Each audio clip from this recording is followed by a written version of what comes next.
شكرا أيضا لرئيسة أو رئيس فريق سفراء جمعية الأدب بالطائف الدكتورة مستورة العرابي. أنا أفضل أن نأخذ أولا كلمة الدكتورة مستورة العرابي، ثم نعمل المداخلات مع شعرانا من الجمهور. فلتتفضل الدكتورة مستورة العرابي سفيرة جمعية الأدب ورئيسة الفريق بمحافظة الطائف مدينة الورد.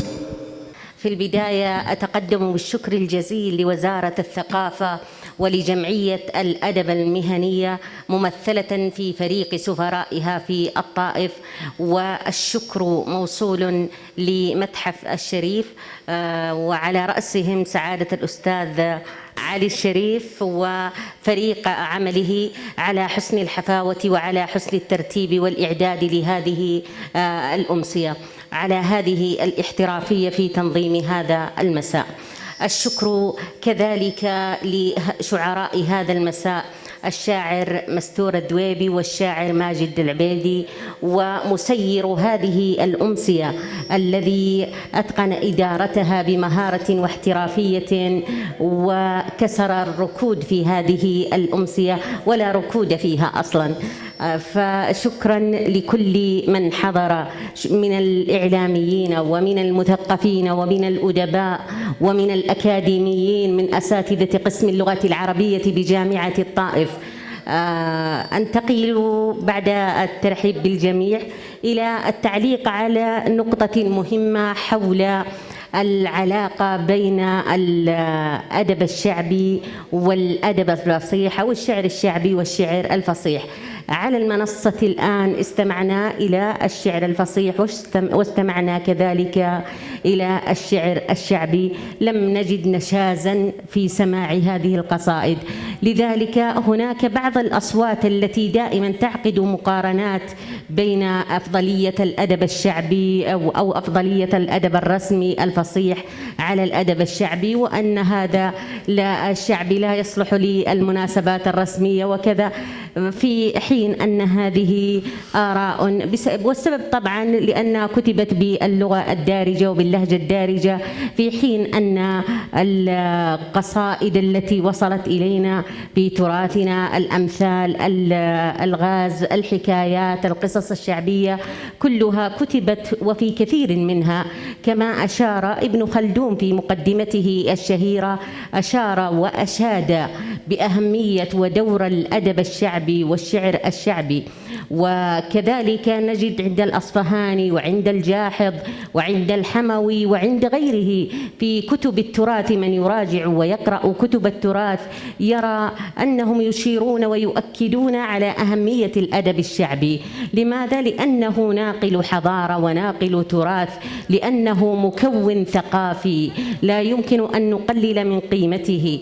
لذلك هذه المقارنة التي تقيمها بعض الأصوات بين الأدب الشعبي وبين الأدب الفصيح هي مفتعلة ومتحيزة لصالح الأدب الرسمي ولا يعتد بها ولا يعتمد عليها، لأن السبب في ذلك واضح، لأن الدارجة هي لغة أدبية كما قال ابن خلدون في مقدمته الشهيرة. لذلك أنا سمعت في هذا المساء قصائد شعرية حافلة بالصور الشعرية وبالثقافة العالية، مثلا في قصيدة للشاعر مستور حينما استدعى ووظف أو استدعى قصيدة قفا نبكي من ذكرى حبيب ومنزلي، تظهر هنا الثقافة ورحلة القصيدة من امرئ القيس إلى مستور الدويبي. فنجد أن هذه القصائد أيضا حتى الشاعر ماجد كانت قصائده ثرية ومليئة بالصور الشعرية والمجازات العالية التي تحفل بها القصيدة. وهذا يعيدني إلى كتاب مدخل إلى الشعر الشعبي للدكتور سعد الصويان، الذي ذكر فيه أن الشعر الشعبي مثل الفصيح له قيمة فنية وقيمة أدبية وحامل كما قلت ومكون ثقافي في ثقافتنا العربية، بل وفي الثقافات العالمية كذلك يعتزون بالآداب الشعبية والثقافات الشعبية لديهم. من الشعراء البارزين الذين عرفوا في الأدب الشعبي محسن الهزاني وابن العبون ومحمد أحمد السديري على ما أظن، وبديو الوجداني وابن دخين الدويبي وغيرهم. هؤلاء الشعراء الكبار الذين أسسوا لتاريخ القصيدة العربية الشعبية. حتى الشاعر محمد الثبيتي حينما أتذكر قصيدته فواصل من لحن بدوي، هذه القصيدة لأحد قامات الشعرية العربية محمد الثبيتي، ومن لا يعرف سيد البيد وعراب الرمال. محمد الثبيتي في قصيدته فواصل من لحن بدوي استدعى قصيدة شهيرة لمحسن الهزاني في قصيدته، ولعلي أتذكرها الآن، حين قال في فواصل من لحن بدوي قصيدة طويلة وهي 4 أو 5 مقاطع، ختم هذه القصيدة بقوله: حين يصحو الحب في عينيك دفئا وظلالا، وصباحا حانيا يلقي على الكون سؤالا، ينتشي سيف المحلى في يميني وتغنيني العشيات الثمالا، كريم يا نون بروقه تلالا، نون ورا نو برق ورا برق، قالوا كما مبسمها يا قلت لا لا، بين البروق وبين مبسمها يا فرق.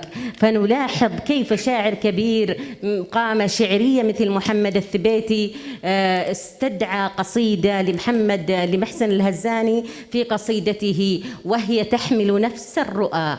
قصيدة محمد الثبيتي تحمل نفس الرؤى التي تحملها قصيدة محسن الهزاني. كذلك بديو الوجداني لو قرأنا قصائده فيها من الحكم الكبيرة. طه حسين عميد الأدب العربي حينما مر على الجزيرة العربية في كتابه في الجزيرة العربية وقرأ شعر بديو الوجداني قال: والله لو أن هذا الشاعر كتب قصائده بالفصحى لتغلب على المتنبي الأول. فالثقافة في الشعر الفصيح أبداً، وأنا لا يمكن أن أضع الشعر الشعبي في كفة والشعر الفصيح في كفة، بل هما يسيران في خطين متوازيين. فالشعر الشعبي حامل ثقافة والشعر الفصيح كذلك. فقط يعني هذا ما لدي، وشكرا للحضور، شكرا لشعراء هذا المساء، شكرا لمسيري هذه الأمسية، وشكرا لفريق سفراء الطائف.